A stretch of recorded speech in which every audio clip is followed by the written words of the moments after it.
안녕하세요. 졸렬한 남편과 이혼을 결심한 30대 여성입니다. 너무 열받아서 어디서부터 어떻게 써야 할지도 모르겠는데 솔직히 돈이 많다는 소리나 들었지. 저는 딱히 득본 것도 없거든요. 그런데 저더러 재산 물려받을 거면 자기 식구들한테 납작 엎드려서 살라는 식으로 나오는 거예요. 어이가 없어서 나 그 정도로 궁하지 않다고 됐다고 너 없이도 잘 살 수 있다고 남편 차버리려고요. 남편과는 결혼정보회사를 통해서 만났습니다. 당시 제 나이는 32로 결혼시장에서 그렇게 많은 편은 아니었지만 만남과 헤어짐을 반복하는 지인들을 보고 있자니 시간 낭비도 저런 시간 낭비가 있나 싶대요. 그렇다고 제가 결혼 생각이 없던 것은 아니었기에 지인의 추천으로 결혼정보회사에 등록을 했습니다. 그리고 그쪽에서 여러 남자를 소개해줬는데 생각처럼 쉽게 인연이 닿지는 않더라고요. 그러다 정말 마지막이다 하고 나간 자리에서 만난 사람이 이번에 이혼을 하게 된 남편이었네요. 아무래도 결혼정보회사를 중간에 끼고 한 만남이다 보니 남편의 조건에 대해선 이미 어느 정도 들은 바가 있었어요. 만남을 주선한 플래너 말로는 남편 자체는 중견기업에 다니는 평범한 회사원이지만 그 어머니가 어마어마한 현찰 부자라는 거예요. 그런데 그에 비하면 저희 친정은 평범한 수준이었습니다. 부모님 두 분의 노후 준비가 되어 있으셨고 저 하나 시집 보낼 정도의 경제적 여유는 있으셨지만 현찰로 10억이니 20억이니 쌓아놓고 사는 건 아니었거든요. 그래서 처음엔 좀 부담스럽기도 했고 괜히 주눅이 들어서 나가도 되나 싶었는데 플래너가 제 사진을 남자 쪽에 보여줬더니 너무 만나고 싶어 하더랍니다. 자기가 이미 제 조건도 다 얘기해뒀다면서요. 그래서 그래 한 번 만난다고 무조건 결혼해야 하는 것도 아닌데 만나기나 해보자 하고 나가게 되었죠. 그런데 약속 장소에 나온 남편은 제 예상과는 많이 달랐습니다. 명품을 입고 나온 것도 아니었고 근사한 외제차를 끌고 나온 것도 아니었어요. 그냥 전반적으로 평범하고 소탈해 보였달까요? 그리고 저는 어리석게도 진짜 부자들은 겉으로 티를 안 낸다더니 정말 그렇구나 하고 생각을 했어요. 에휴, 이렇게 적다 보니 제가 정말 제 발등을 찍었네요. 사귄 지 6개월 만에 남편이 먼저 결혼하자며 프로포즈를 해왔습니다. 그리고 사실 데이트를 하는 동안에는 남편이 정말 부자인가 싶을 정도로 씀씀이가 크지 않았거든요. 데이트 비용도 6대 4 정도로 부담했을 정도니까요. 그런데 결혼 이야기가 오가자 시댁에서 먼저 경기도에 집을 해주겠다는 거예요. 뜻밖의 제안에 놀랐지만 솔직히 싫지는 않았습니다. 그런데 친정아버지께서 대번에 그건 아닌 것 같다며 집값이 얼마건 간에 우리도 반은 보태겠다고 전화하시대요. 덧붙이시기를 여자도 어느 정도는 해가야 제 목소리를 내고 살 수 있다면서요. 그런데 시댁에서는 집값에 보탤 돈이 있으면 차라리 예단을 해오라며 현찰 1억을 요구했습니다. 그리고 거기서 저나 저희 친정부모님이나 1차로 마음이 상했죠. 솔직히 저도 결혼을 앞두고 이런 생각을 했다는 게 남사스럽긴 한데 예단이란 건 이혼이라도 하게 되면 제가 돌려받을 수 있는 게 아니잖아요. 하지만 아파트에 제 돈을 넣어두면 제 지분이 어느 정도 생기는 거니까 만일에 상황이 벌어져도 제가 제 권리를 주장할 수 있고요. 그래서 남편에게 예단으로 1억은 못 해가지만 어머님 가방 정도는 해드리겠다 했어요. 그랬더니 이제 시댁 쪽에서 난리가 난 거예요. 집을 사주겠다는데 어떻게 맨몸으로 올 생각을 하느냐고요. 그래서 이때 저랑 친정부모님이랑 2차로 또다시 마음이 상했네요. 오죽하면 남편한테 제가 이건 아닌 것 같다고 결혼이고 뭐고 없던 걸로 하자고 했으니까요. 그런데 그 일이 있고 며칠 뒤 남편이 저희 회사 앞으로 찾아왔어요. 그리고는 무조건 자기가 다 잘못했다며 싹싹 비는 게 아니겠어요. 그리고 그런 이야기가 나오게 된 게 전부 신우들 때문이랍니다. 신우들이 자기들도 시집갈 때 현찰로 예단해갔으니까 저도 해오는 게 맞는 거라면서 어머님더러 꼭 받아야 된다고 했다는 거예요. 어이가 없어서. 아무튼 그래도 뭐 남편이 하는 말이 앞으로는 신우들이 뭐라건 자기도 어머님도 흔들리지 않기로 했다면서 이번 한 번만 넘어가 달라고 사정을 하대요. 그래서 결국 파혼 이야기는 없던 걸로 하고 계획대로 식을 진행했습니다. 신혼집은 시댁에서 2억, 친정에서 2억 지원받아 서울에 전세로 구했고요. 나름대로 우여곡절은 있었지만 집에 새 가정가구까지 들어오고 나니 비로소 결혼을 했다는 게 실감이 났어요. 하지만 신혼의 달콤함도 잠시 생각지도 못한 이야기를 듣게 되었습니다. 지난 1월이었어요. 결혼 당시 남편이 말하길 시조부모님 재산은 절에서 지내고 아버님 재산은 어머님이 없애셨다대요. 그래서 다가오는 설에는 당일 점심은 시댁에서 먹고 저녁은 친정에서 먹어야겠다. 나름대로 계획을 세우고 있었거든요. 그런데 연휴를 일주일 앞두고 어머님이 문자로 올해부터 다시 제사를 부활시키기로 결정하셨다는 소식을 보내오셨습니다. 깜짝 놀라 어머님께 전화를 드렸어요. 그리고는 이게 무슨 말씀이시냐고 물으니 어머님이 글자 그대로라고 이제 다시 제사를 지낼 거라시대요. 절에 맡긴 시조 부모님 제사까지 말이에요. 그래서 제가 그러면 어머님이 너무 고생스럽지 않으시겠어요 하니까 어머님이 왜 당신이 고생스럽냐입니다. 그리고 그때 고생은 내가 하겠구나 하는 생각이 퍼뜩 들었죠. 퇴근한 남편을 붙잡고 원래 당신 집은 제사가 이렇게 죽었다 살았다 하느냐고 따졌습니다. 그랬더니 아무렇지도 않게 한다는 소리가 그런 게 아니라 신우들이 이제 며느리도 들어왔는데 제사를 다시 지내자고 했다는 거예요.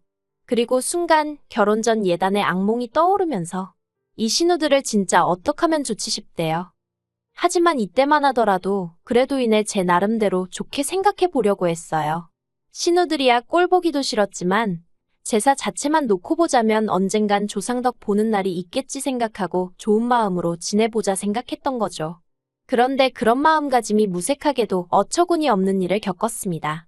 어머님이 제사 준비를 해야 하니까 저더러 하루 일찍 내려오라고 연락을 해오셨어요. 그래서 전날까지 야근하고 너무 피곤했지만 이튿날 이른 아침 바로 어머님 댁으로 향했죠. 그런데 어머님 댁에는 황당하리만치 아무것도 준비되어 있는 게 없었습니다. 하다못해 저는 어머님이 장은 봐놓으셨겠지 했는데 오히려 어머님이 저한테 빈손으로 몸뚱이만 덜렁덜렁 왔냐 하시는 거예요. 갑자기 생각지도 못한 제사 준비도 짜증이었는데 도착하기가 무섭게 싫은 소리를 들으니 저도 사람인데 기분이 좋을 리 있었겠어요? 그래서 남편한테 장이나 보고 오자 했습니다. 그랬더니 어머님이 남편은 따로 할 일이 있다며 저더러 혼자 대형마트 가지 말고 시장에 가서 장 봐오라시대요. 내가 무슨 하녀도 아니고 여러 가지로 울분이 터지더라니까요. 그런데 저를 더 열받게 한 건 힘들게 시장을 보고 집에 돌아오니 따로 할 일이 있다던 남편이 보란듯이 거실 소파에 누워서 자고 있던 거예요. 그 꼴을 보고 순간 욱해서 남편을 깨우려니까 어머님이 운전하고 오느라 얼마나 힘들었겠냐며 저더러 깨우지 말랍니다. 그리고는 저더러 저는 당신과 따로 할 일이 있다며 따라오라더니 부엌으로 향하시대요. 그리고 그때부터 어머님이 시키는 온갖 제사 음식을 만들어야만 했습니다. 솔직히 그동안 저 먹을 간단한 음식 정도나 해봤지 전이고 나물이고 해본 적도 없었는데 말이에요. 그리고 명절 당일날 어머님과 남편이 제사를 지낸다고 설치는 동안 저는 결국 몸살이 나서 쓰러지고 말았습니다. 그런데 어머님은 괜찮냐고 한번 묻지도 않으시고 오히려 저더러 도움이 안 된다면서 면박만 주시대요. 제사상에 올라간 음식 중 제 손을 안 거친 음식은 하나도 없었는데 말이죠. 정말 너무 서러워서 결국 어머님 눈을 피해 남편한테 친정엔 언제 가냐고 물었어요. 그랬더니 남편이 신우들이 온다고 했다며 신우들은 보고 가야 된다는데 아니 내가 이렇게 아프다는데 무슨 신우들까지 보고 가라는 건지 진짜 열불이 나더라고요. 그래서 남편더러 그러면 당신은 여기 있다가 신우들 보고 오라고 나는 먼저 친정에 가겠다고 했습니다. 그랬더니 남편이 저더러 그렇게 먼저 가버리면 신우들이 좋다고 하겠냐는 거예요. 그러면서 신우들하고 좀 친해지려면 언니하고 살갑게 달라붙고 아양도 떨고 해야 할 거 아니냐고요. 어이가 없어서 뭘 그렇게까지 하라는 거냐고 짜증을 냈어요. 그리고는 신우들이 날 어떻게 생각하건 간에 난 지금 정신이 하나도 없으니 그냥 친정에 가야겠다고 했습니다. 그리고는 바로 콜택시 불렀죠. 그리고 그날 일로 결국 남편 말에 의하면 제가 제대로 신우들 눈밖에 났다고 하대요. 그러면서 신우들하고 사이 틀어져서 저한테 좋을 게 뭐가 있겠냐며 제발 잘 좀 해보라는 거예요. 신우들은 나한테 잘하는 게 쥐뿔도 없는데 왜 나만 맨날 신우들 기분을 살피라는 건지 너무 짜증이 났어요. 그래서 남편더러 세상에 어떤 인간관계가 한 사람만 잘하게 되어 있냐고 따졌습니다. 나는 뭐 신우들이 좋아서 아무 말도 안 하고 있는 줄 아냐고 당신 누나들도 나한테 벌써 투아웃 쓰리아웃이지만 그냥 내가 참는 거라고요. 그랬더니 남편이 신우들이 저한테 잘 보여서 덕볼 게 뭐가 있냐입니다. 신우들이 저한테 아쉬울 게 뭐가 있겠냐고요. 어이가 없었죠. 그런 논리라면 저도 신우들한테 아쉬운 게 하나도 없었으니까요. 그러다 결국 기어이 사단이 나고 말았습니다. 엊그제가 아버님 제사였는데 어머님께서 저더러 이번 아버님 제사 때는 신혼의 내외뿐만 아니라 시조카들도 온다며 저더러 음식을 넉넉히 하라시대요. 그리고 제 기억 속 시조카들은 애들이 어리긴 했어도 먹성이 웬만한 성인 뺨치는 수준이었거든요.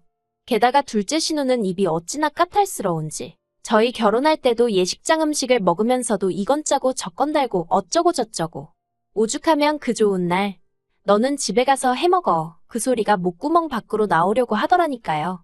아무튼 그런 시조카들 먹일 음식까지 하라니까 너무 열받더라고요.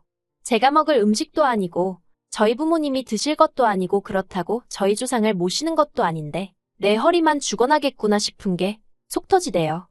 어머님은 사람들 많으면 정신없으니 저희 집에서 명절 음식을 해오라셨지만 저도 저희 집에 기름 냄새 배는 거 싫고 그래서 그냥 장 본 거 다 챙겨서 시댁으로 내려갔어요. 그리고는 신우들도 오면 일 좀 나눠서 하자고 얘기 좀 해볼 생각이었죠. 아니 그런데 이 인간들이 명절 당일 점심시간도 한참 지나서야 하나씩 얼굴을 들이밀대요. 그리고 이로 인해 저도 친정에 가는 시간이 하염없이 늦어졌습니다. 원래는 점심때 온다고 해서 얼굴만 보고 얼른 친정에 갈 생각이었으니까요. 그런데 더 황당한 건 점심시간도 다 지나서 와서는 한다는 소리가 점심을 안 먹고 왔다는 거예요. 그러면서 신우들이고 어머님이고 할 것 없이 저더러 밥 좀 차려달라는데 아니 지 자식들 하나씩 옆구리에 딱 끼고 앉아서는 넋놓고 저만 보고 있는 게 어처구니가 없대요. 그래서 제가 갑자기 배가 아프다며 화장실에 숨어버렸어요. 그리고는 10분이고 15분이고 안 나가고 버텼죠. 그러다 한참 만에 나오니 그새 얼마나 먹었는지 설거지가 산더미만큼 쌓여 있었습니다. 그리고 어머님이 저를 보시더니 너는 밥도 안 차렸으니 설거지라도 하라는 거예요. 황당해서 밥도 안 먹은 사람이 왜 설거지를 하냐고 되물었어요. 신우들이 애들도 아닌데 먹은 사람이 치우는 건 상식 아니냐고요. 그랬더니 어머님도 할 말이 마땅히 없으셨는지 너 잘났다며 하기 싫으면 냅둬라 하고 소리를 지르셨는데 신우들이 저더러 너무 한다는 거예요. 늙은 시어머니한테 일하라고 하는 며느리가 세상 천지에 어딨냐며 우리 엄마 불쌍하다고 그러니까 며느리 들일 때 너무 경솔했어 하는데 누가 할 소리를 하나 싶대요.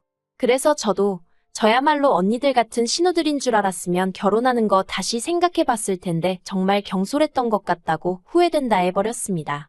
그리고는 다음 제사 때부턴 음식 안 하겠다고 며느리 잘못 봤다 후회된다 하시는데 기분 나빠서 못하겠다 했죠.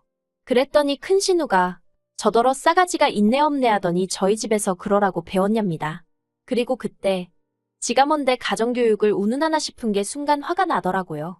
그래서 제가 신우더러 너는 그러라고 어머님한테 배웠냐고 너나 할 도리 잘하라고 했어요. 그리고는 지 아버지 제삿날아서는 하는 일이라곤 밥 처먹고 사람 갈구는 거밖에 없냐 했더니 신우가 저더러 미친 엑스 아니냐며 욕을 하고는 저더러 당장 꺼지라나요. 그래서 가지 말래도 갈 거라고 저도 똑같이 소리 지르고 신우 신발 발로 걷어차고 나와버렸어요. 집으로 돌아오는 차 안에서 남편이 꼭 그렇게까지 했어야 하냐면서 이제 신우들하고 틀어졌으니 어쩌면 좋냐입니다. 그래서 제가 남편더러 아까 어머님이랑 신우들이 나한테 하는 거 못 봤냐니까 남편이 한다는 말이 원래 있는 집에 시집 오면 그 정도는 다 겪는 거라나요? 그리고 그 이야기를 들으니 저도 모르게 웃음이 났어요. 있는 집이란 소리에 결혼할 때 혹하지 않았다면 거짓말이지만 살면서 막말로 현찰부자고 뭐고 전혀 실감을 못했거든요.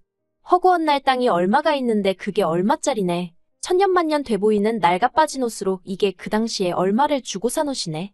그래서 제가 남편더러 당신이 정말 돈이 많은지 어쩐지 내가 알게 뭐냐고 해버렸어요. 막말로 내 마음대로 쓸 수 있는 돈이냐곤 돈 100만 원도 없는데 있는 집 며느리 같은 소리 한다고. 그리고 나도 시집 올 때 당신만큼 해왔다고 쏘아붙였죠. 그랬더니 남편이 말 그렇게 하지 말라면서 자꾸 그러면 나중에 재산 물려받을 때 저는 하나도 못 주게 할 거래요.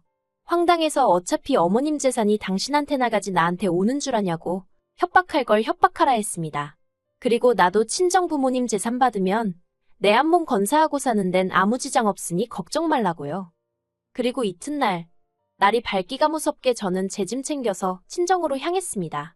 밤새 내내 생각해봤지만 벌써부터 돈 몇 푼 가지고 생색내는 인간하고는 도저히 못 살겠더라고요. 줏대 없는 어머님도 버겁고 개념 없는 신우들 상대하기도 짜증나는 판국에 남편 하나라도 멀쩡하면 그럭저럭 살 텐데 그마저도 안 되니? 하다못해 제가 무슨 재벌가 며느리나 되면 모를까 돈 몇 푼도 못 쓰고 벌벌 떠는 주제에 유세나 부리는 집구석에서 제가 뭐 한다고 버티고 있나 싶어서요. 그래서 이혼하기로 마음먹었습니다. 남편은 또다시 저를 잡겠지만 이제는 전처럼 흔들리는 일은 없을 거예요.